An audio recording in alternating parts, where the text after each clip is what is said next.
Welcome back to the channel. Today we're diving into a topic that silently drains your wealth lifestyle creep. It's that sneaky thing that happens when you start making more money, and instead of saving and investing it, you slowly start upgrading your lifestyle. You know, grabbing that $8 latte every morning instead of brewing at home, leasing that new car because you got a raise, or constantly upgrading your apartment because you can afford it. The problem is, lifestyle creep can seriously sabotage your financial goals without you even realizing it. It keeps you stuck on a hamster wheel, always working harder to afford a more expensive life. Stick around to learn how to identify and combat this sneaky financial pitfall. We'll unpack the psychology behind it, crunch the numbers to show you the true cost, and give you practical strategies to take back control of your finances. So what exactly is lifestyle creep? Simply put, it's the tendency to increase your spending as your income grows. It's upgrading your lifestyle to match your new paycheck. Sounds harmless, right? Well, here's the thing. It often happens without us even realizing it. We work hard, we get that promotion or land that high-paying job, and it feels like we deserve to treat ourselves. Let's look at some real-world examples.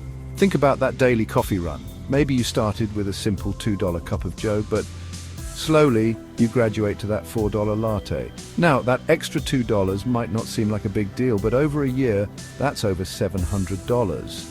Or how about your apartment? You get a raise, and suddenly that studio apartment feels a little cramped.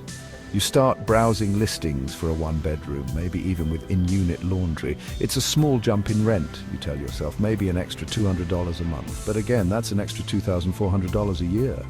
Then there's the car situation. You're used to driving that reliable but slightly older car, but now with your higher salary, you start thinking about that new car smell, maybe even a luxury model with all the bells and whistles. You deserve it, right? But those car payments can easily eat up thousands of dollars each month. See how this works? These small, seemingly insignificant upgrades add up over time, and before you know it, you're trapped in a cycle of working more to afford a lifestyle that's barely making you happier.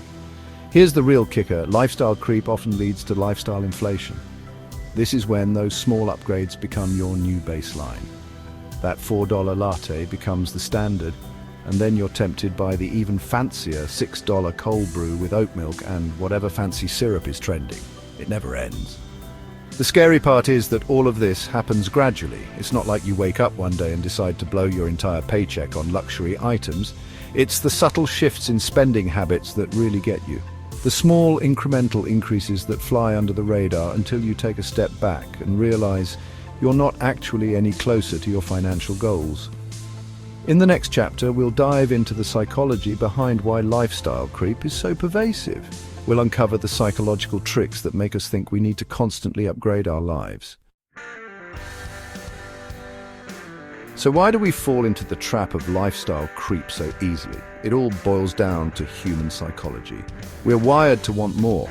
It's called hedonic adaptation, and it's the idea that we quickly adapt to positive changes in our lives. We get a raise, and at first it feels amazing, but we quickly get used to that extra money and it becomes our new normal. Then we need another boost, another upgrade to feel that same level of satisfaction. Then there's the pressure of social comparison. We live in a world where everyone is constantly showcasing their best lives on social media. We see our friends and colleagues taking lavish vacations, buying expensive clothes, and eating at fancy restaurants. And we feel this pressure to keep up. We don't want to be the only ones not living the good life. And let's not forget about the role of marketing. Companies know exactly how to target consumers with messages that make us feel inadequate. They prey on our insecurities and desires, convincing us that we need the latest gadgets, trendiest clothes, and most luxurious experiences to be happy and successful. Think about all those targeted ads you see online. You get a raise and suddenly your social media feeds are flooded with ads for luxury cars, designer handbags, and exotic travel destinations. It's no coincidence. These companies are strategically targeting you, knowing that you're more likely to spend money on these things now that you have a little extra cash. The thing is, true happiness and fulfillment don't come from material possessions or constantly upgrading our lifestyles. They come from experiences, relationships, and having the financial freedom to pursue our passions without being chained to a job we hate. But here's the good news. Once you understand the psychology behind lifestyle creep, you can start to break free from its grip. You can start making conscious, intentional decisions about your spending, rather than letting your emotions and external pressures dictate your financial choices. Now, let's talk about the real cost of lifestyle creep. And I'm not just talking about the money you're spending on lattes and fancy dinners. I'm talking about the opportunity cost. The money you could be investing, the wealth you could be building, and the financial freedom you could be achieving if you weren't so busy trying to keep up with the Joneses. Let's do some quick math. Say you get a $5,000 raise. Not bad, right? But instead of investing that money, you decide to treat yourself to a few lifestyle upgrades. Maybe you start eating out more, buying nicer clothes, or taking more expensive vacations. Those upgrades might seem small at first, but they can easily add up to $200, $300, or even $500 extra per month. Now, let's fast forward 30 years. Assuming a modest 7% annual return, that $500 per month you're spending on lifestyle inflation could have grown to over $650,000. That's right, over $500,000 just from consistently investing that extra money instead of letting it slip through your fingers. Imagine what you could do with an extra $650,000. You could retire early, travel the world, buy your dream home, or simply have the peace of mind that comes with knowing you're financially secure. But here's the thing. The cost of lifestyle creep isn't just about the money you're missing out on in the future. It's also about the stress and anxiety it can cause in the present. When you're constantly living paycheck to paycheck, even if it's a bigger paycheck, you're always one unexpected expense away from financial disaster. That's no way to live. You deserve better than that. You deserve to be in control of your finances, not the other way around. Chapter 4. Spotting the signs are you falling victim to lifestyle creep. So how can you tell if you're falling victim to lifestyle creep? Well, here are a few warning signs to watch out for. First, ask yourself, are you constantly upgrading your possessions? Do you always need the latest iPhone, the newest car, or the biggest house? If so, you might be caught in the upgrade cycle, constantly chasing after the next shiny object. Second, take a look at your spending habits. Are you eating out more than you used to? Are you buying more clothes, shoes, and accessories? Are you taking more expensive vacations? If you answered yes to any of these questions, lifestyle creep might be sneaking into your life. Third, consider how you feel about your finances. Are you constantly stressed about money? Do you feel like you're living paycheck to paycheck, even though you're making more money than ever before? If so, it's time to take a hard look at your spending and see where your money is really going. Now, let's do a quick self-assessment. I'm going to ask you a few questions, and I want you to answer honestly. No judgment here. 1. Have you recently upgraded your lifestyle after receiving a raise or bonus? 2. Do you find yourself justifying small, unnecessary purchases by telling yourself you deserve it? 3. Do you feel pressured to keep up with the spending habits of your friends, family, or colleagues? 4. Do you frequently compare your lifestyle to those you see on social media? And 5. Are you unsure of how much money you're actually saving each month? If you answered yes to any of these questions, don't worry, you're not alone. The first step to overcoming lifestyle creep is acknowledging that it might be an issue.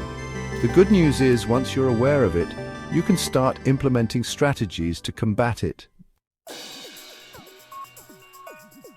Chapter 5. Breaking the cycle, practical strategies to combat lifestyle creep. Okay, so you've identified that lifestyle creep might be holding you back. Now what?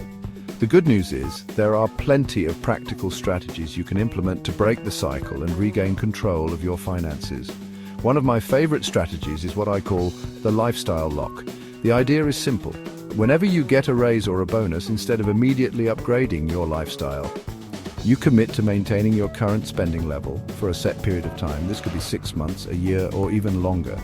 During that time, all of that extra money you're making goes straight into savings, investments, or debt repayment. This allows you to build a solid financial foundation before even considering any lifestyle upgrades. Another effective strategy is the 50/30/20 rule. This budgeting method allocates 50% of your after-tax income to needs, 30% to wants, and 20% to savings and debt repayment. The key here is to be strict with your definitions of needs and wants. Needs are essentials like housing, food, transportation, and healthcare. Wants are everything else, things you enjoy, but could technically live without, like dining out, entertainment, and vacations. By consciously allocating your income this way, you ensure that you're prioritizing your financial goals without feeling deprived. Another helpful tip is to create spending walls between yourself and impulse purchases. This could involve unsubscribing from tempting email lists, removing saved credit card information from online stores, or instituting a mandatory 24-hour waiting period before making any non-essential purchases. Remember, the goal isn't to deprive yourself completely. It's about being mindful and intentional with your spending. It's about making choices that align with your values and your long-term financial goals. Chapter 6. They did it, and you can too. Inspiring stories of lifestyle moderation. You might be thinking, Graham, this all sounds great in theory, but is it really possible to build wealth and achieve financial freedom without constantly upgrading my lifestyle? And the answer is a resounding yes. In fact, some of the wealthiest and most financially secure people I know are those who have maintained relatively modest lifestyles, even as their incomes have grown. They understand that true wealth isn't about how much you spend, but how much you keep. Take, for example, the story of Mr. Money Mustache. He's a blogger and early retirement enthusiast who retired in his early 30s with his wife and young son. How did he do it? By embracing a frugal lifestyle, biking instead of driving, cooking at home instead of eating out, and finding joy in simple pleasures. Or consider the story of Grant Sabotage, author of Financial Freedom. He went from having $2.26 in his bank account to becoming a millionaire in just 5 years by aggressively saving, investing, and side hustling. And throughout his journey, he maintained a relatively modest lifestyle, proving that you don't need to live extravagantly to achieve financial success. These are just two examples of countless individuals who have bucked the trend of lifestyle inflation and achieved extraordinary financial results. They are proof that it's possible to live a fulfilling and meaningful life without constantly chasing after the next upgrade. Remember, true wealth isn't about impressing others. It's about having the financial freedom to live life on your own terms. It's about having the flexibility to pursue your passions, spend time with loved ones, and make a difference in the world. Outro. Escape the trap, build true wealth. Thanks for watching. If you found this video helpful, don't forget to like, subscribe, and hit the notification bell for more financial tips. Remember, lifestyle creep is a silent wealth killer, but it's a trap you can avoid. By understanding the psychology behind it, recognizing the warning signs, and implementing practical strategies, you can break free from its grip and start building true wealth. Share your thoughts in the comments below. Have you experienced lifestyle creep? How did you manage it? What strategies are you excited to implement to take control of your finances? Let's build a community of financially empowered individuals who are committed to achieving their goals and living their best lives.